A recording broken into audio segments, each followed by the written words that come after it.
अभी हाल ही में प्रधानमंत्री नरेंद्र मोदी ने ज्ञान भारतम पोर्टल को लॉन्च किया है, जो कि इंडिया की जो वास्ट मैन्यूस्क्रिप्ट हेरिटेज है उसको प्रिजर्व करने और डिजिटाइज करने में के काम आएगा। क्या है ज्ञान भारतम पोर्टल या फिर ज्ञान भारतम मिशन, कैसे ये इंडिया की जो एक पूरी हेरिटेज है जो कि मैन्यूस्क्रिप्ट्स के रूप में है उसको प्रिजर्व करने का, डिजिटाइज करने का काम करेगा।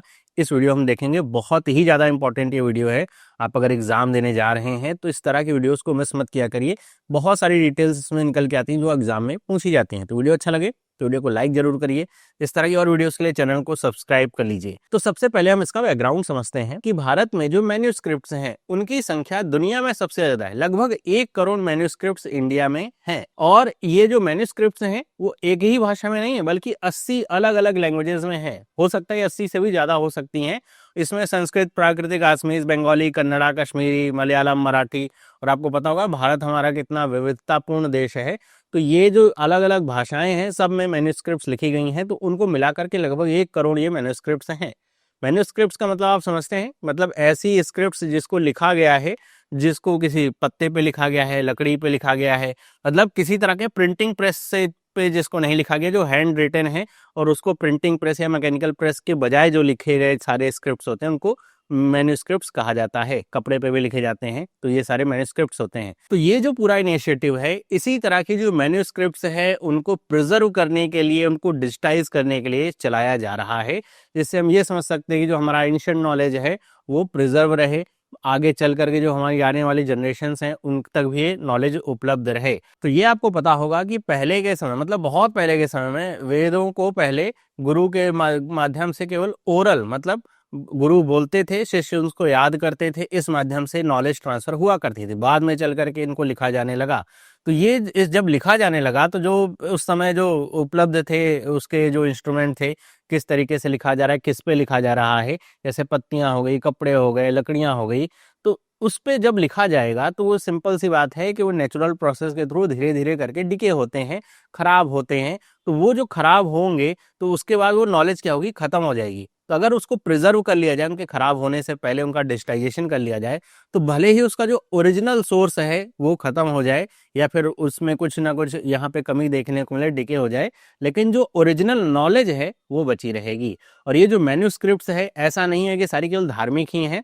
इसमें बहुत तरह की फील्ड हैं, जैसे फिलॉसफी तो है ही, मेडिसिन है, Ayurveda, astronomy, literature, governance, ancient sciences, सारी चीजों को भी मिला करके मैन्यूस्क्रिप्ट्स हैं। मतलब पहले के समय ऐसा नहीं था केवल एक ही चीज पे मैन्यूस्क्रिप्ट्स लिखी जा रही हैं, अब कुछ लिखा जा रहा है डिफरेंट। जैसे आज के समय में वास्ट फील्ड है, अलग अलग चीजों पे लिटरेचर्स लिखे जाते हैं, वैसे पहले के समय में भी था। जो जिस चीज का विद्वान था या ज्ञाता था वो उसका मैन्यूस्क्रिप्ट्स लिखता था।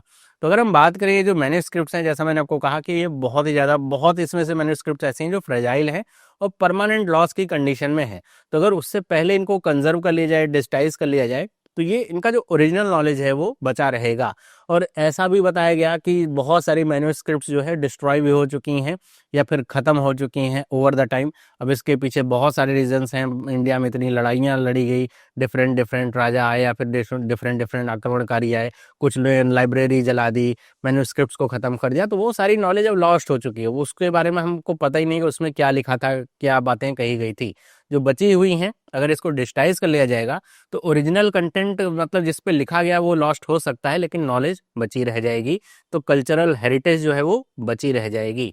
अगर हम बात करें ज्ञान भारतम पोर्टल की, तो ये पोर्टल आखिर है क्या? तो एक ये सेंट्रल डिजिटल रिपोजिटरी की तरह काम करेगा। मतलब एक ही जगह पे आपको अलग अलग भाषाओं के जितने भी मैन्यूस्क्रिप्ट्स हैं वो सारे प्राप्त हो पाएंगे। और ये इनको डॉक्यूमेंट करेगा, कंजर्व करेगा, डिजिटाइज करेगा मैन्यूस्क्रिप्ट्स को। और ये सिर्फ किसी खास व्यक्ति या किसी खास सरकार या किसी डिपार्टमेंट के लिए उपलब्ध नहीं होगा। ये जो स्कॉलर्स हैं, मतलब जो अलग अलग क्षेत्र में पीएचडी वगैरह कर रहे होंगे या फिर रिसर्च कर रहे होंगे, उनको उपलब्ध होगा। और जो जनरल पब्लिक है उनको भी उपलब्ध होगा कि आप भी अगर देखना चाहें, पढ़ना चाहें, तो आप इस पोर्टल के माध्यम से देख पढ़ सकते हैं। और आपको पता है कि आजकल जैसे हर जगह एआई का प्रयोग हो रहा है, तो इस पोर्टल ने भी एआई को लेवरेज किया हुआ है ताकि जो सर्च, ट्रांसलेशन, एनोटेशंस और डीपर अंडरस्टैंडिंग है उनको किया जा सके। मतलब सबसे इम्पोर्टेंट बात है, अगर आपको कोई टॉपिक सर्च करना है, तो अगर आपके पास एक पावरफुल सर्च मैकेनिज्म हो कि वो सर्च करके बता सके कि ये बात जो आप सोच खोजना जा रहे हैं कहाँ कहाँ पे लिखी है या इसका जो उद्धरण है वो कहाँ कहाँ पे मिलता है, तो उसके लिए एक पावरफुल सर्च होना चाहिए। तो आर्टिफिशियल इंटेलिजेंस की वजह से पॉसिबल हो पाएगा और इसका बेटर ट्रांसलेशन भी हो पाएगा। और सबसे अच्छी बात यह है कि एआई की वजह से जो कुछ टेक्स्ट ऐसे हैं जिनका जो मीनिंग है अगर उसको समझने में दिक्कत है या फिर उसके अलग अलग आयाम हो सकते हैं, डिफरेंट डिफरेंट उसके डायमेंशंस हो सकते हैं उसके अंडरस्टैंडिंग के, तो एआई के माध्यम से उसको और इन्हेंस किया जा सकता है, उसकी डीपर अंडरस्टैंडिंग प्रोवाइड करवाई जा सकती है।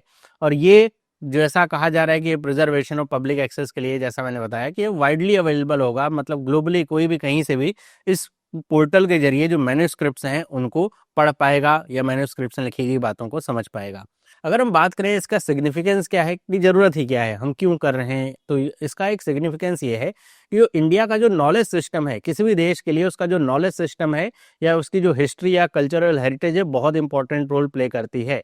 अगर ऐसे सोचिए कि आज जब अंग्रेज इंडिया में आए थे उससे पहले तक इंडिया वालों में उस समय पता ही नहीं था कि इस भारत में अशोक जैसे महान राजा भी हुआ करते थे जिन्होंने इतनी लड़ाइयाँ लड़ी, इतना मतलब भारत को यूनिफाई किया, पूरा पता ही नहीं था।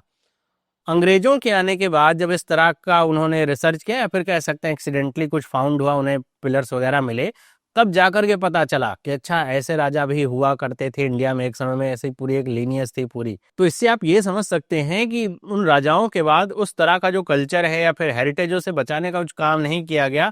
इस तरह के पिलर ऐसे पड़े हुए थे, किसी को कुछ पता ही नहीं था ये पिलर किसने बनाया, इस पर क्या लिखा है, समझ ही नहीं सकते थे।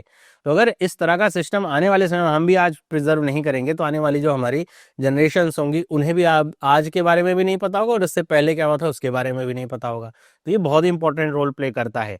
और ये जो मैन्युस्क्रिप्ट का प्रिजर्वेशन है ये ग्लोबल कल्चर और क्रिएटिव इंडस्ट्री जो कि वर्थ है $2.5 ट्रिलियन को, उसको भी सपोर्ट कर, तो उसमें भी ये वैल्यू एडिशन प्रोवाइड करता है इस तरह के डेटा ड्रिवन जो इनोवेशन है उसके माध्यम से।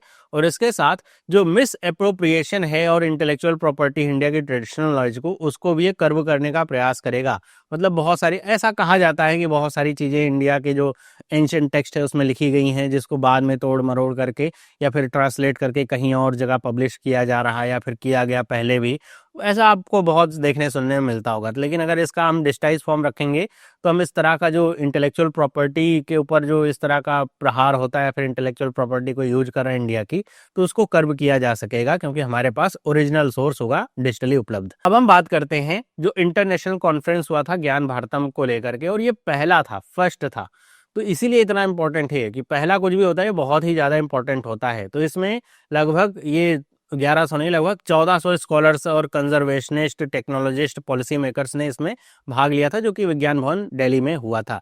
इसकी थीम थी reclaiming India's knowledge legacy through manuscript heritage. और इसमें इन्हीं सारी चीज़ों जो भी हमने पढ़ी हैं, इन्हीं सारी चीज़ों के बारे में बातें हुई, बहुत सारी चीज़ें बताई गई, कैसे ये प्रमोट करेगा इंडिया की मैन्युस्क्रिप्ट हेरिटेज को, कैसे ये डिजिटाइजेशन वगैरह होगा, इसमें टेक्नोलॉजी का कैसे इस्तेमाल किया जाएगा, वो सारी चीज़ें इसमें डिस्कशन हुआ। अब हम बात करते हैं क्या ये पहली बार है ऐसा कि अभी तक हो ही नहीं रहा था मैन्युस्क्रिप्ट प्रिजर्वेशन? नहीं। मैन्युस्क्रिप्ट प्रिजर्वेशन को लेकर के national mission for manuscript NNMM ये स्टैब्लिश हुआ था 2003 में एज अ रिपोजिटरी, और तब से लेकर के इसने अभी तक लगभग 44.07 लाख जो मैन्युस्क्रिप्ट्स हैं इनको डिजिटाइज करने का, प्रिजर्व करने का काम किया, और जिसको कीर्ति संपदा के नाम से जाना जाता है। ये सब टर्म बहुत इंपॉर्टेंट है। और इसके लिए एक सॉफ्टवेयर डेवलप किया गया है जिसको कहा जाता है मानुस ग्रंथावली। तो इस सॉफ्टवेयर के माध्यम से ग्लोबल मेटाडेटा स्टैंडर्ड पे ये सारे जो मैन्युस्क्रिप्ट्स हैं इनको डिजिटाइज किया जा रहा है, ताकि मेटाडेटा का मतलब कोई भी, अगर जैसे आप ये वीडियो देख रहे हैं तो इसका भी एक मेटाडेटा होगा, मैंने डिस्क्रिप्शन लिखा होगा, टैग्स लिखे होंगे, कि अगर कोई सर्च करे ज्ञान भारतम पोर्टल के नाम से तो यूट्यूब का एल्गोरिदम उस सर्च को लेकर के आएगा आपके सामने। तो मेटाडेटा ऐसा तैयार किया जाता है कि अगर किसी को कोई साइटेशन ढूंढना है या कुछ इंपॉर्टेंट सर्च करना है मैन्युस्क्रिप्ट से रिलेटेड, तो वो मेटाडेटा अगर रहेगा अच्छा तो वो उस आधार पे सर्च उसका बेहतर हो पाएगा। तो ये ग्लोबल मेटाडेटा स्टैंडर्ड को मेंटेन कर रहा है इस सॉफ्टवेयर के माध्यम से, जो भी यहाँ पे डिजिटाइज किया जा रहा है इसको। और ये भी बताया गया है इसमें कि ये जो NNM है इसने अभी तक 2500 जो प्रिंटेड कैटलॉग्स हैं मैन्युस्क्रिप्ट्स के वो तैयार किए हैं, कंपाइल्ड किए हैं कैट इनिशिएटिव के आधार पे। तो इस पूरे फाउंडेशन के आधार पे ये जो ज्ञान भारतम मिशन है ये अब काम करेगा। मतलब इतना उसके पास पहले से ही जो डिजिटाइज मैन्युस्क्रिप्ट्स हैं ये इसके बाद जो बाकी के बचे हुए मैन्युस्क्रिप्ट्स हैं उनको अब ये अच्छे तरीके से डिजिटाइज करने का काम करेगा और साथ ही इसमें भी वैल्यू एडिशन होगा एआई के आने के माध्यम से। तो जो और भी अच्छा जो डिजिटाइजेशन है प्रोसेस हो पाएगा, जो कह सकते हैं इनका जो ट्रांसलेशन है अच्छा हो पाएगा, इसके साथ जो इनका डिस्क्रिप्शन है या कह सकते हैं एक्सप्लेनेशन है वो भी बेहतर हो पाएगा एआई की वजह से।